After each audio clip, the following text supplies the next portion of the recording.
Ok. Jeg vet ikke hva det her er, men det lager en merkelig lyd. I hvert fall på kveldene så høres det ut som noen roper.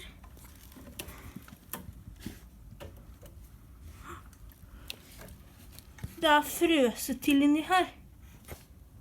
Jeg tror det er en gammel likplass. Men jeg vet ikke. Noen ganger så høres det ut som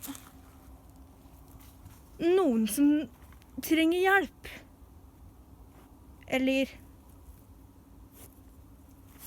noen som har fanget der. En gang jeg skulle gå her, på stien her, så hørte jeg noe som banka. Jeg trodde det var noen oppi det huset der, men det var det altså ikke, for det kom herfra. Og da var det kølsvart her, men jeg så ingenting.